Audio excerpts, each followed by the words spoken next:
Hello everyone, आज के video में आप सभी का स्वागत है। और हम लोग जो है आपके सामने सीपीसीटी एग्जाम को लेकर हम लोग जो आपके लिए जो सीरीज स्टार्ट की है question of the day series की, उसका एपिसोड नंबर 6 है। और पहली बार जो है हम लोग जो है आपके सामने इन सारी सीरीज को एक बार आपके सामने प्रेजेंट कर रहे हैं यूट्यूब पर। तो एक एक करके इन सारी सीरीज को आपके सामने प्रेजेंट किया जाएगा।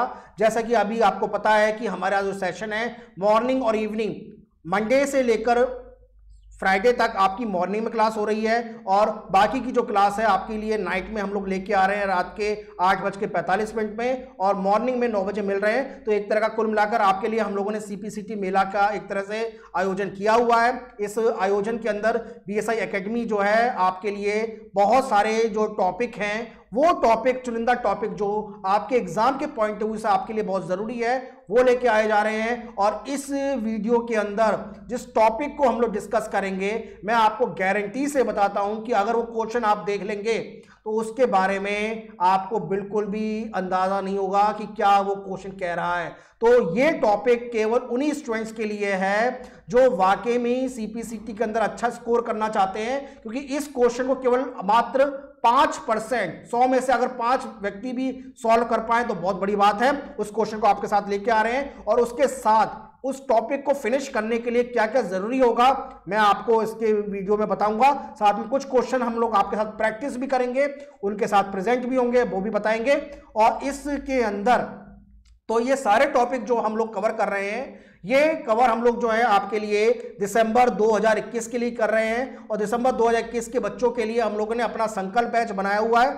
तो इसमें संकल्प बैच में इनरोल के लिए आप हमें हमारे व्हाट्सएप पे कांटेक्ट कर सकते हैं। हमारा व्हाट्सएप नंबर जो है आपके स्क्रीन पे अवेलेबल है। और ये व्हाट्सएप नंबर पे जैसे ही आप हमें अपने इस कोर्स के बारे में पूछेंगे तो इस कोर्स के अंदर क्या क्या है वो मैं आपको बता देता हूँ। इस कोर्स में वीडियो क्लासेस है जिसमें recorded plus live complete theory है, नोट्स हैं जो कि थ्योरी और नोट्स को आप डाउनलोड कर सकते हैं, लाइव डिस्कशन है, एक्स्ट्रा प्रैक्टिस सेशन है, टॉपिक वाइज क्विज है और साथ में मॉक टेस्ट जो कि सबसे ज्यादा जरूरी है। और बीएसआई एकेडमी टीम जो है आपके लिए दिन रात जो है मॉक टेस्ट की बना रही है, वो भी मॉक टेस्ट जो है आपको प्रोवाइड किए जाएंगे।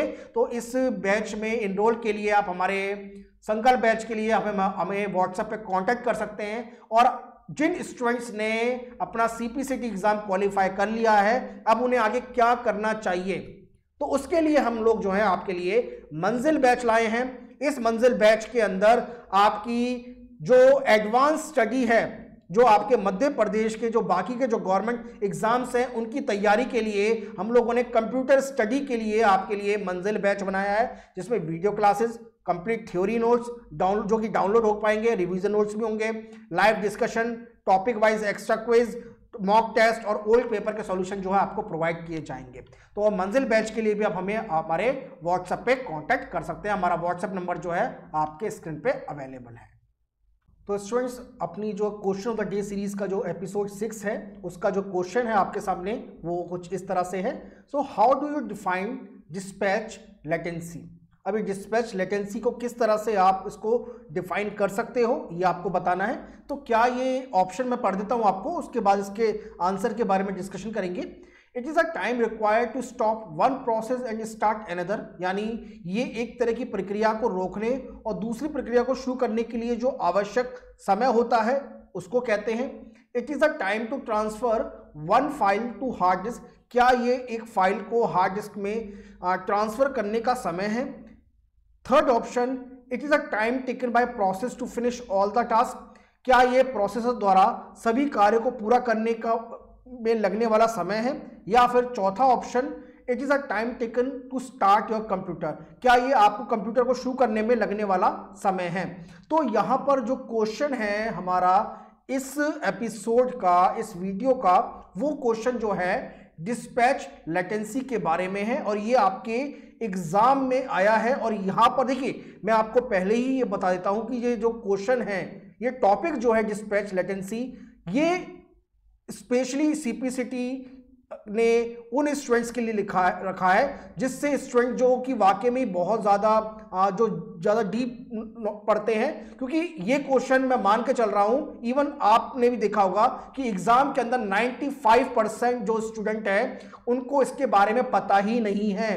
तो सीपीसीटी जो है कुछ ऐसे क्वेश्चंस भी रखता है आप लोगों के लिए जिसे केवल और केवल कुछ ही स्टूडेंट्स कर सके। तो ये क्वेश्चन उन्हीं क्वेश्चनों में से एक क्वेश्चन है। तो इसको करने के लिए हमें डिस्पैच लेटेंसी को करने के लिए सबसे पहले तो आपको ये पता होना चाहिए कि ये किस टॉपिक का है, क्योंकि आधे से ज्यादा बच्चों को तो इसका टॉपिक ही पता नहीं होगा कि डिस्पैच लेटेंसी किस टॉपिक से आया है।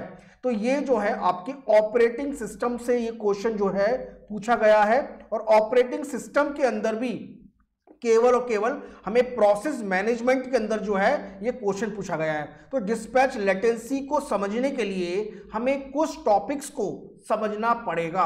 वो टॉपिक कौन कौन से हैं मैं आपको बता देता हूं। तो ऑपरेटिंग सिस्टम के अंदर पहले तो आपको ये नॉलेज होनी चाहिए कि प्रोसेस किसे कहते हैं। वैसे प्रोसेस के ऊपर मैंने एक वीडियो पहले आप लोगों के लिए बनाया हुआ है, आप जाके देख सकते हैं। देन दूसरा टॉपिक समझ में आना चाहिए कि प्रोसेस कंट्रोल ब्लॉक किसे कहते हैं, वो मैं आपको बताऊंगा, डोंट वरी। आप बस इस वीडियो को आप एंड तक देखिएगा। और इसी के अंदर हम लोग जो है स्टेट्स ऑफ अ प्रोसेस की जो अपनी स्टेट्स होती हैं वो कितनी होती हैं, और कौन कौन सी स्टेट्स के अंदर प्रोसेस को गुजरना होता है। इसके अलावा शेड्यूलिंग एल्गोरिथम किसे कहते हैं, जिसको हम लोग जो है सीपीयू शेड्यूलिंग भी कहते हैं। वो कौन कौन से एल्गोरिथम्स होते हैं जो कि शेड्यूलिंग एल्गोरिथम को बताते हैं। देन कॉन्टेक्स्ट स्विचिंग क्या होती है, और इसके बाद शेड्यूलर क्या होता है, और सबसे लास्ट में जो है आपका डिस्पैच लेटेंसी का मतलब क्या होता है मैं आपको बताऊंगा। तो एक एक करके पहले इन टॉपिक्स को समझ लेते हैं, क्योंकि देखिए ऑपरेटिंग सिस्टम के अंदर डिस्पैच लेटेंसी का टॉपिक आता है। क्योंकि मैं आपको अचानक डिस्पैच लेटेंसी का मतलब क्या होता है ये मैं नहीं समझा सकता, क्योंकि इसको समझने के लिए आपको इन टॉपिक्स को समझना पड़ेगा। प्रोसेस क्या होती है, प्रोसेस को कितनी स्टेट से गुजरना होता है, प्रोसेस कंट्रोल ब्लॉक क्या होता है, फिर ये प्रोसेस के अंदर जो होती है ये कैसे शेड्यूल होती है सीपीयू के अंदर। देन कॉन्टेक्स्ट स्विचिंग क्या होती है, शेड्यूलर क्या होता है, और डिस्पैच लेटेंसी क्या होता है। इसको मैं आपको एक एक करके बताऊंगा। और याद रखिएगा केवल आपको इनके मतलब ही नहीं बताऊंगा, इनके ऊपर जो है कुछ क्वेश्चंस हम लोग प्रैक्टिस भी करेंगे, जो कि इन क्वेश्चंस कौन कौन से क्वेश्चंस करेंगे ये भी मैं बताऊंगा, आपको डिस्कस करूंगा, उनके आंसर भी डिस्कस करूंगा। तो डिस्पैच लेटेंसी के बाद जो है उन क्वेश्चंस की प्रैक्टिस हम लोग आपके साथ करेंगे। तो सबसे पहले हम लोग जो है अपनी प्रोसेस को समझते हैं कि प्रोसेस का मतलब क्या होता है। तो चलिए प्रोसेस को देखते हैं कि what is the meaning of process. तो सबसे पहले हम लोग देखते हैं कि प्रोसेस का मतलब क्या होता है। वैसे प्रोसेस के बारे में मैं आपके पहले आपके साथ डिस्कस कर चुका हूं, पर फिर भी आपको उसका बहुत इजी मीनिंग मैं बता देता हूं कि हमें जो है प्रोग्राम पता है।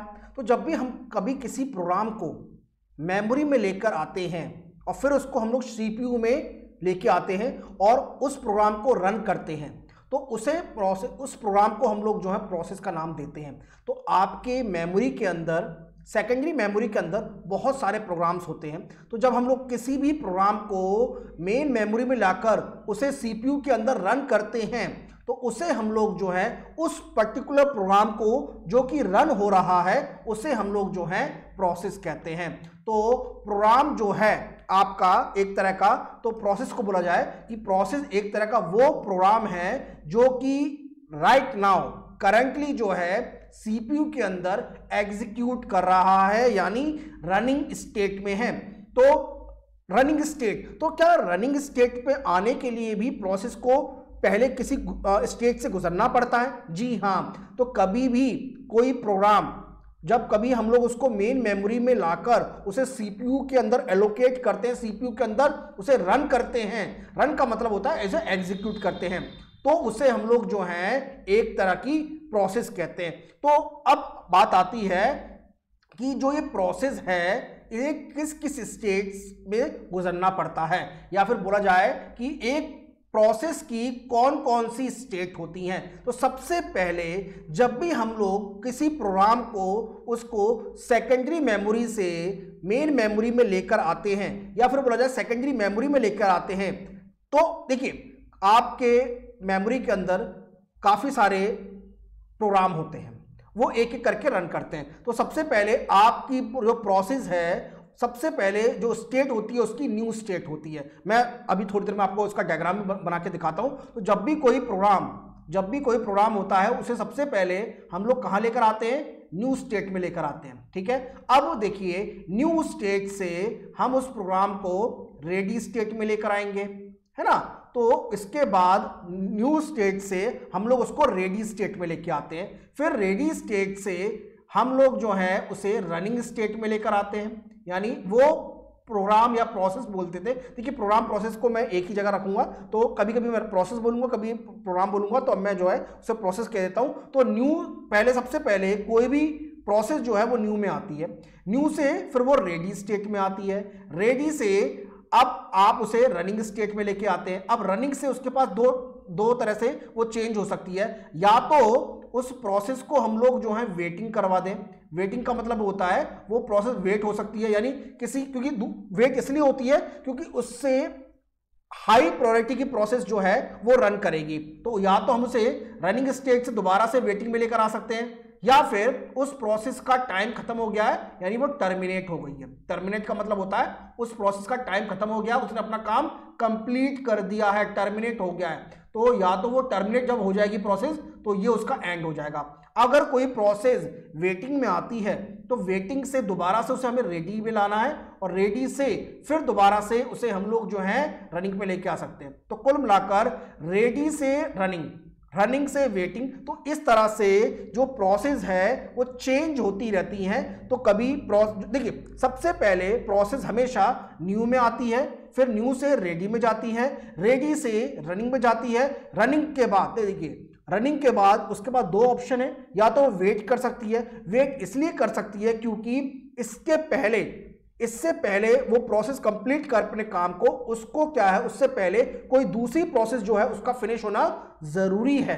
ठीक है, अब ये सारी प्रोसेस कहां पे रन होती हैं? ये होती है सीपीयू के अंदर। कहां होती है? सीपीयू के अंदर। तो ये जो है कंप्यूटर सिस्टम आर्किटेक्चर हम लोग देखेंगे आगे के लेक्चर में। तो रनिंग से या तो वो टर्मिनेट हो सकती है, एंड टर्मिनेट का मतलब होता है एंड हो जाती है।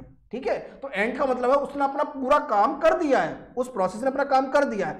अगर फिर भी उस प्रोसेस की जरूरत पड़ रही है हमें आगे, तो हम उसे वेटिंग में कर देते हैं, वेटिंग से फिर वो रेडी में आती है, रेडी से रनिंग में, तो टर्मिनेट। इस तरह से जो है, इस तरह से हमारी जो प्रोसेस है उन्हें 5 स्टेट में गुजरना होता है: new state, ready state, running state, waiting state, terminate state. ठीक है, अब देखिए तो ये प्रोसेस को एक स्टेट से दूसरी स्टेट के अंदर लाता कौन है ना। सवाल आता है कि भाई कोई प्रोसेस न्यू में आ रही है, कोई प्रोसेस रेडी में आ रही है, कोई प्रोसेस रनिंग में आ रही है, कोई प्रोसेस वेट कर रही है, या कोई प्रोसेस टर्मिनेट हो रही है। इन प्रोसेस को इनकी स्टेट से चेंज कौन करता है? इन स्टेट से चेंज करने का जो हमारे पास जो डिवाइस होता है या फिर जो प्रोग्राम होता है, वो भी प्रोग्राम होता है, उसे हम लोग कहते हैं शेड्यूलर। क्या कहते हैं? उसे हम लोग कहते हैं शेड्यूलर।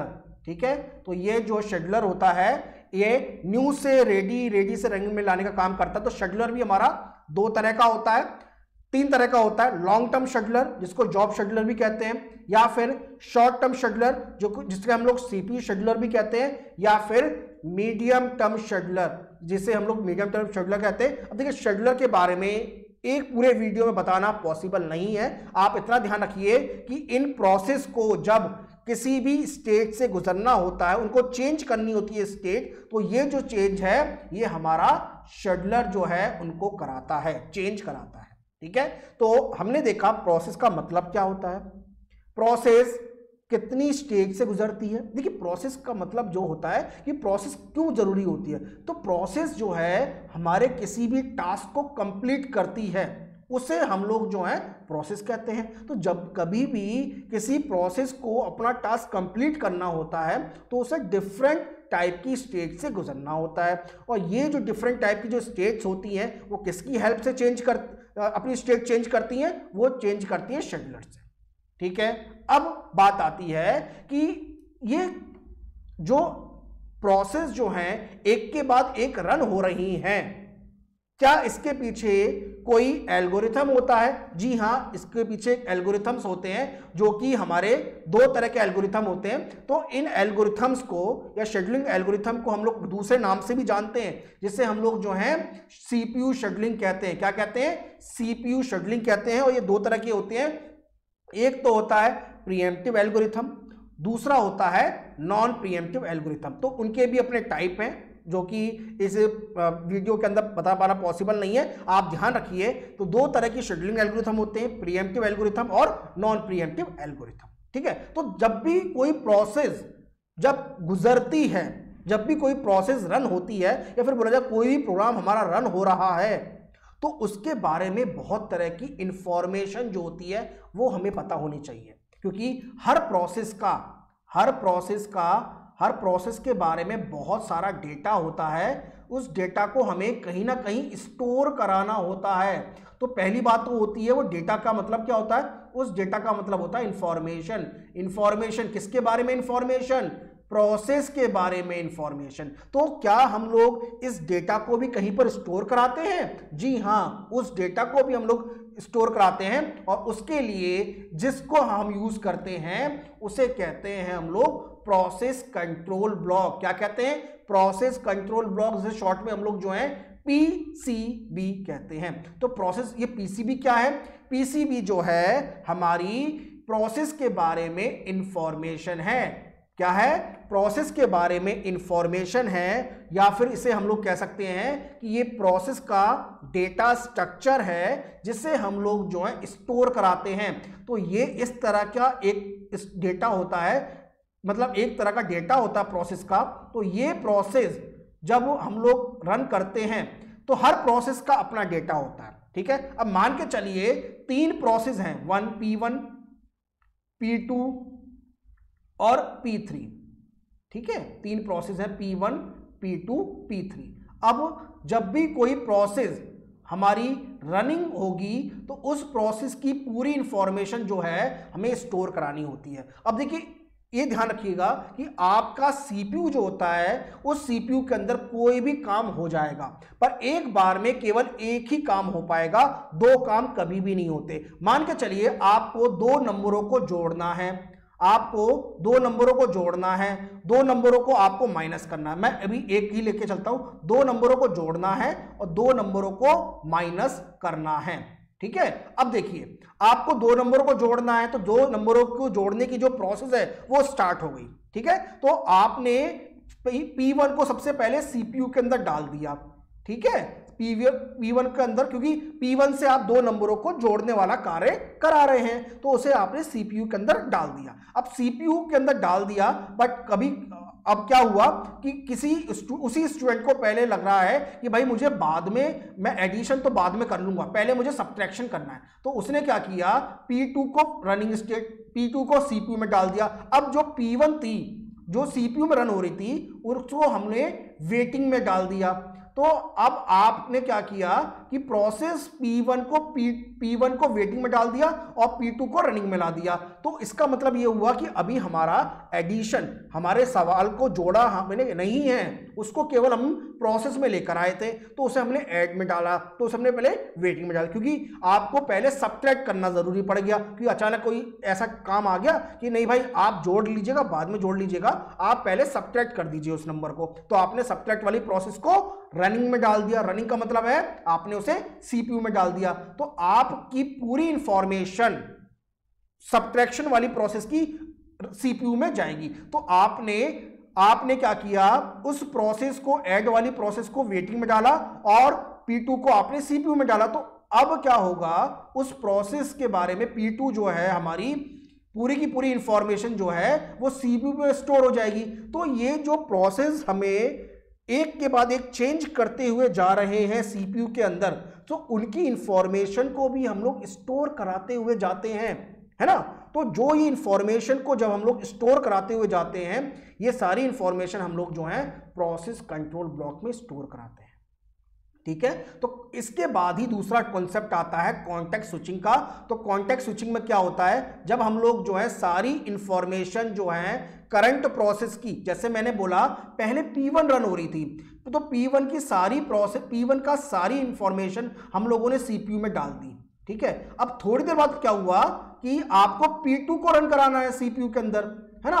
तो आपको क्या करना, P2 को सीपीयू में कराना है, तो आप क्या करोगे, P1 की सारी वैल्यू को जो कि आपने स्टोर करा दीजिए सीपीयू में, अब क्या करोगे, आप सारी वैल्यू P2 की स्टोर कराओगे और P1 की सारी वैल्यू को सेव कर दोगे, क्योंकि इसकी जरूरत आपको बाद में पड़ेगी। ठीक है, तो जब हम लोग जो है प्रोसेस की इंफॉर्मेशन को स्टोर कराते हैं, ठीक है, उनको स्टोर कराते हैं, उसी को हम लोग कहते हैं कॉन्टेक्स्ट स्विचिंग। कॉन्टेक्स्ट स्विचिंग का मतलब होता है जब हमारी एक प्रोसेस रन हो रही है, उस प्रोसेस की जगह पर हमें दूसरी प्रोसेस रन करानी है, तो उस प्रोसेस की पहली वाली प्रोसेस की सारी जो इंफॉर्मेशन है जिससे हम लोग स्टोर कराते हैं, तो ये कॉन्टेक्स्ट स्विचिंग कहते हैं। तो जब हम लोग जो है एक प्रोसेस को दूसरी प्रोसेस में बदलते हैं, सीपीयू में लेके आते हैं, तो सारी इंफॉर्मेशन को हमें कहीं पर स्टोर कराना होता है। तो उस स्टोर इंफॉर्मेशन को हम लोग कहां पे स्टोर करते हैं? पीसीबी में करते हैं, तो उसी कॉन्टेक्स्ट स्विचिंग कहते हैं। ठीक है, तो जब हम लोग एक प्रोसेस से दूसरी प्रोसेस को सीपीयू में लेके आ रहे हैं और पुरानी वाली प्रोसेस की सारी इंफॉर्मेशन को स्टोर करा रहे हैं, इसी को हम लोग जो है कॉन्टेक्स्ट स्विचिंग कहते हैं। ठीक है, अब देखिए, अब बात आती है डिस्पैच लेटेंसी। ठीक है, अब बात आती है डिस्पैच लेटेंसी की। तो अब जो क्वेश्चन हमारा अब कंप्लीट हुआ है, ठीक है, तो अब मैंने बोला कि सीपीयू के अंदर एक प्रोसेस रन हो रही थी। सीपीयू के अंदर पहले P1 रन हो रहा था, अब आपको जरूरत पड़ी P1 रन हो रहा था सीपीयू के अंदर, जो कि हमारा क्या कर रहा था, वो दो नंबरों को जोड़ रहा था। पर आपको जरूरत पड़ गई आपके प्रोसेस को कि अब आपको कोई दूसरा काम करना पड़ेगा। आपको बोला नहीं, आप जोड़िए मत, आप पहले नंबर को घटाइए। ठीक है, दो नंबर। तो आपने क्या किया, आपने P2 को सीपीयू के अंदर डाल दिया और P1 को आपने सीपीयू से हटा दिया और उसे आपने कहां डाल दिया? वेटिंग स्टेट में लेकर आ गए।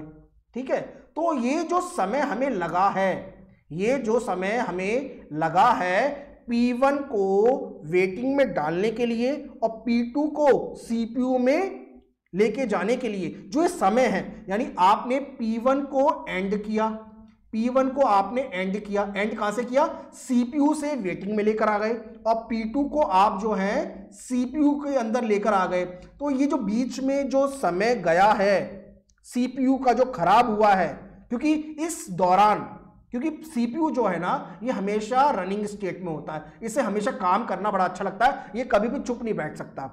बट आपने जब P1 को सीपीयू से हटाया और P2 को सीपीयू में लेके आए, तो जो बीच में जो समय खराब हुआ है ना, इसी को हम लोग कहते हैं डिस्पैच लेटेंसी। क्या कहते हैं? डिस्पैच लेटेंसी कहते हैं। और यही जो है आपको इसका आंसर था। देखिए, इसके पीछे हमें समझने की जरूरत थी कि प्रोसेस क्या होती है, हमें समझने की जरूरत थी कि प्रोसेस की स्टेट क्या होती है, हमें समझने की जरूरत थी कि शेड्यूलिंग एल्गोरिथम क्या होता है, हमें समझने की जरूरत थी कि भाई कॉन्टेक्स्ट स्विचिंग क्या होती है, प्रोसेस कंट्रोल ब्लॉक क्या होता है, तब जाके आपको डिस्पैच लेटेंसी का मतलब समझ में आएगा।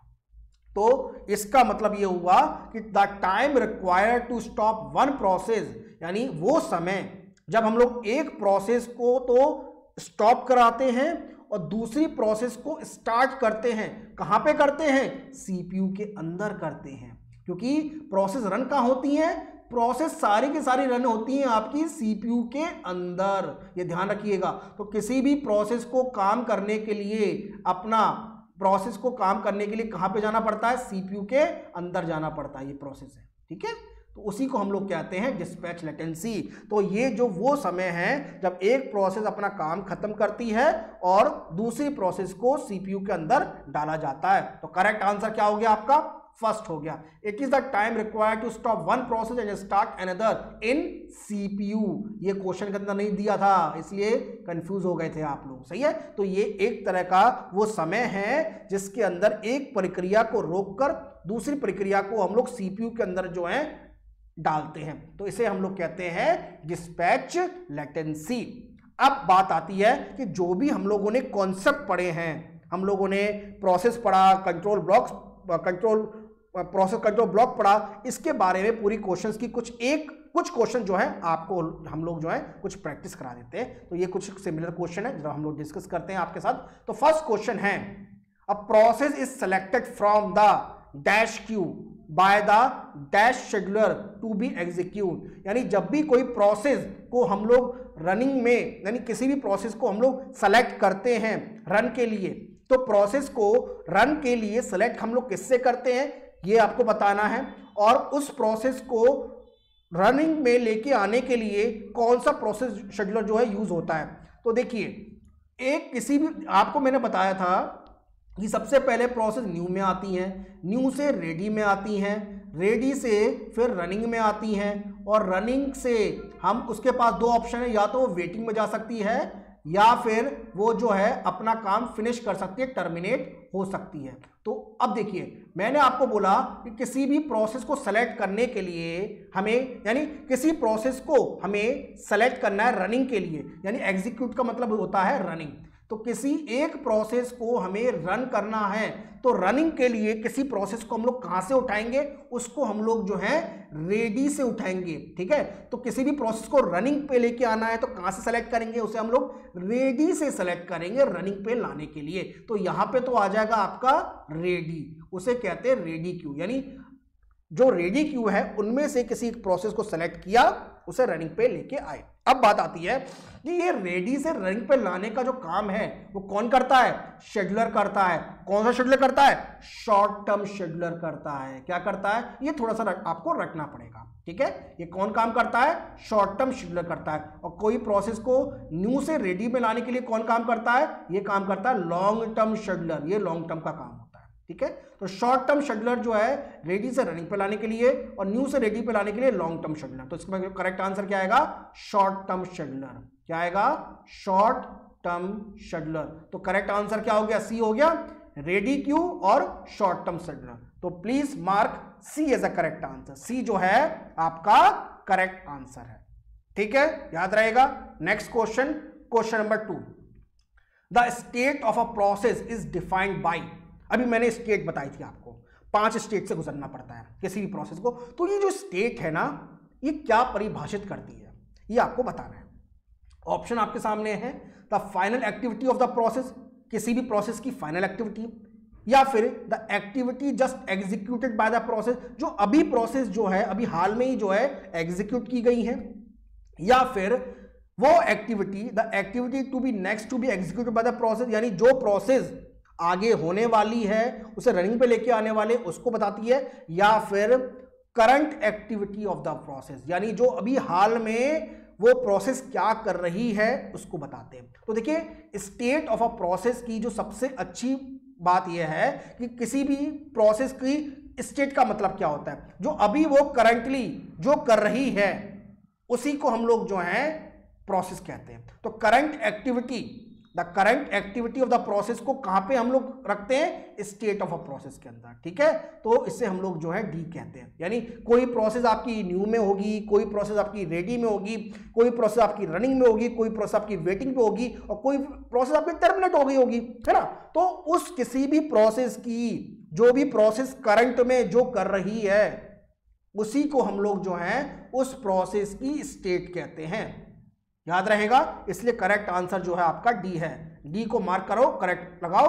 ये जो है करंट एक्टिविटी ऑफ प्रोसेस जो है हम लोग जो है स्टेट ऑफ अ प्रोसेस कहते हैं। चलिए आगे next question, question number 3, what is a process control block. Process control block क्या है, मैंने बताया था आपको। क्या प्रोसेस कंट्रोल ब्लॉक जो है प्रोसेस टाइप वेरिएबल है, क्या ये डेटा स्ट्रक्चर है, क्या ये सेकेंडरी स्टोरेज सेक्शन है, या फिर ये एक ब्लॉक है मेमोरी के अंदर, उसे बताया गया है। तो देखिए प्रोसेस कंट्रोल ब्लॉक जो है क्या है, यानी प्रोसेस कंट्रोल ब्लॉक के अंदर हम लोग क्या इंफॉर्मेशन स्टोर करते हैं, इंफॉर्मेशन स्टोर करते हैं। किसकी इंफॉर्मेशन स्टोर करते हैं, प्रोसेस की इंफॉर्मेशन स्टोर करते हैं। और इस प्रोसेस की इंफॉर्मेशन को स्टोर के लिए जो हमारे पास जो ब्लॉक होता है, या जो हमारे पास इस प्रोसेस को कहते हैं, उसे क्या कहते हैं, डेटा स्ट्रक्चर कहते हैं। यानी ये जितनी भी इंफॉर्मेशन है आपकी प्रोसेस की, वो इंफॉर्मेशन को स्टोर करने के लिए जो जरूरत होता है उसे हम लोग जो है डेटा स्ट्रक्चर कहते हैं। यानी ये डेटा स्ट्रक्चर ही अपने आप में इंफॉर्मेशन है। ठीक है, तो प्रोसेस कंट्रोल ब्लॉक जो है एक तरह का डेटा स्ट्रक्चर है। तो करेक्ट आंसर आपका क्या हो गया, बी हो गया। Please mark B as a correct answer. Next question, question number 4, scheduling से आप क्या बना सकते हो, क्या अचीव कर सकते हो। शेड्यूलिंग हम लोग क्यों करते हैं, है ना, शेड्यूलिंग हम लोग क्यों करते हैं, इससे सीपीयू का यूटिलाइजेशन का मतलब होता है सीपीयू की जो एफिशिएंसी है वो बढ़ जाती है, या सीपीयू की यूटिलाइजेशन डिक्रीज हो जाती है। क्या ये सीपीयू को आइडल रखता है, यानी सीपीयू को सोता हुआ रखता है। आइडल का मतलब होता है सोना, मतलब उस समय कुछ भी सीपीयू नहीं कर रहा होता, या फिर इनमें से कोई ऑप्शन नहीं है। ठीक है, सीपीयू के अंदर देखो शेड्यूलिंग हम लोग क्यों करते हैं, मैंने बताया था शेड्यूलिंग को हम लोग दूसरे नाम से भी जानते हैं, सीपीयू शेड्यूलिंग के नाम से। ठीक है, शेड्यूलिंग हम लोग इसलिए करते हैं क्योंकि आपका जो सीपीयू है ना, आपका जो सीपीयू है ये हमेशा काम करते रहना चाहिए, इसे हमेशा काम करते रहना चाहिए, यानी वर्किंग कंडीशन में रहना चाहिए, क्योंकि सारा काम कौन करता है, सारा काम सीपीयू करता है हमारे कंप्यूटर का, इसके अलावा कोई करता ही नहीं है। तो कोई भी काम अगर कोई करता है तो भैया उसे उतना बिजी रखना चाहिए। तो अगर आप किस प्रोसेस को सीपीयू के अंदर डालना है, P1 को डालना है, P2 को डालना है या P3 को डालना है, तो ये काम कौन करता है, ये हमारा शेड्यूलिंग एल्गोरिथम करता है। तो हमें वो शेड्यूलिंग एल्गोरिथम चूज करना चाहिए, सब सेलेक्ट करना चाहिए जिससे हमारा सीपीयू बिजी रहे, हमारा सीपीयू बिजी रहे। तो यानी बिजी रहेगा तो क्या रहेगा, उसकी एफिशिएंसी, उसकी यूटिलाइजेशन उतना बढ़ जाएगा। इसलिए करेक्ट आंसर इसका क्या है, ए। सीपीयू के यूटिलाइजेशन को बढ़ाने के लिए जो है हम लोग शेड्यूलिंग एल्गोरिथम का यूज करते हैं, इसलिए करेक्ट आंसर इसमें जो है वो आपका ए है। Next question, which of the following is not the state of a process, इनमें से कौन सी स्टेट जो है प्रोसेस की स्टेट नहीं है। 5 स्टेट बताई थी मैंने, कौन कौन सी बताई थी, new state, ready state, running state, waiting state और टर्मिनेट स्टेट। इनमें से कौन सी स्टेट के बारे में मैंने नहीं बताया था, मैंने आपको ओल्ड के बारे में नहीं बताया, मैंने आपको ओल्ड के बारे में बिल्कुल भी नहीं बताया। तो करेक्ट आंसर क्या है हमारा, बी है, क्योंकि आपको इनमें से वो ऑप्शन बताना था जिसमें आपका ये ऑप्शन जो है प्रोसेस के स्टेट के अंदर नहीं होगा। ठीक है, तो ये हमने कुछ क्वेश्चन देखे। अब देखिए सारे क्वेश्चन जो थे आपके प्रोसेस के ऊपर ही थे, और ये क्वेश्चन जो है ना आपके एग्जाम के पॉइंट ऑफ व्यू से बहुत जरूरी है, क्योंकि अगला पेपर में अगला सवाल जो होगा ऑपरेटिंग सिस्टम से जो भी आएगा वो इन्हीं में से कोई ना कोई क्वेश्चन आपके बारे में पूछा जाएगा, आपसे पूछा जाएगा। क्योंकि कुछ क्वेश्चन सीपीसीटी में ऐसे भी आएंगे जो केवल 5% बच्चे ही कर पाएंगे, और उन 5% में अगर आपको अपना नाम लेके आना है आपको इस टॉपिक को ढंग से करना पड़ेगा। ठीक है, ध्यान रखिएगा, इस टॉपिक को कंप्लीटली करके जाइएगा। तो जैसा कि मैंने आपको बताया केवल 5% लोगों से ही ये क्वेश्चन हो पाएगा, तो उसके लिए आपको जो है इस टॉपिक को डिटेल में डिस्कस करना है, पढ़ना है। नेक्स्ट क्वेश्चन है, the entry of all the PCB of the current process is in process register, program counter, process table, process unit. तो मैंने अभी आपको बताया था कि जब भी कोई प्रोसेस जो रनिंग करंट में रन होती है उसकी सारी इंफॉर्मेशन को हम लोग कहां पे स्टोर करते हैं, पीसीबी के अंदर, यानी प्रोसेस कंट्रोल ब्लॉक में स्टोर करते हैं। पर ये सारी जो प्रोसेस इंफॉर्मेशन जो स्टोर होती है वो डेटा स्ट्रक्चर के रूप में होती है। ये जो डेटा स्ट्रक्चर होता है एक तरह से उसे हम लोग क्या कहते हैं, उसे उस प्रोसेस का प्रोसेस टेबल कहते हैं। क्या कहते हैं, प्रोसेस टेबल कहते हैं। इसलिए मार्क करिए, सी जो है आपका करेक्ट आंसर है। ठीक है, सी जो है आपका करेक्ट आंसर है, क्योंकि सारी इंफॉर्मेशन उस प्रोसेस की हम लोग कहां पे स्टोर करते हैं, प्रोसेस कंट्रोल ब्लॉक में, और ये प्रोसेस कंट्रोल ब्लॉक ही एक तरह का उस प्रोसेस का प्रोसेस टेबल है। तो please mark C as a correct answer. Okay, तो देखिए स्टूडेंट्स, अभी तक हम लोगों ने इन टॉपिक को बहुत डीपली डिस्कस किया। आपके लिए question of the day series का एपिसोड नंबर 6 में हम लोगों ने पूरा टॉपिक आपके लिए कवर किया है, और इसमें कोई आपका कोई भी सवाल है या कुछ भी चीज समझ में नहीं आ रही है, आप हमें कमेंट करिएगा, डेफिनेटली हम उसका रिप्लाई करेंगे। और इसके अलावा आपका कोई भी डाउट है उसके लिए आप हमें हमारे व्हाट्सएप नंबर पर कांटेक्ट कर सकते हैं। हमारा व्हाट्सएप नंबर आपके स्क्रीन पर अवेलेबल है, या फिर हमारे कोर्स में रजिस्ट्रेशन के लिए आप हमें जो है हमारे व्हाट्सएप पे हमें कांटेक्ट कर सकते हैं। ओके, और आपकी जो क्लास है जैसा कि मैंने बताया मॉर्निंग में और इवनिंग में दोनों टाइम चल रही है। तो अभी जो है इवनिंग के लिए आज का जो लेक्चर है वो आपके लिए अपलोड हो गया है, फिर आप लोग जो है आपके लिए जो अगले मॉर्निंग के लिए जो काम जो है आपकी क्लास जो है वो होगी अपने टाइमिंग पे। तो मिलते हैं आपसे नेक्स्ट वीडियो में, तब तक के लिए इन टॉपिक को डिटेल में डिस्कस करिए, डिटेल में पढ़िए, और कोई अगर सवाल आता है आपके सामने तो यूट्यूब पे कमेंट करिएगा। मिलते हैं आपसे नेक्स्ट वीडियो में। Thank you.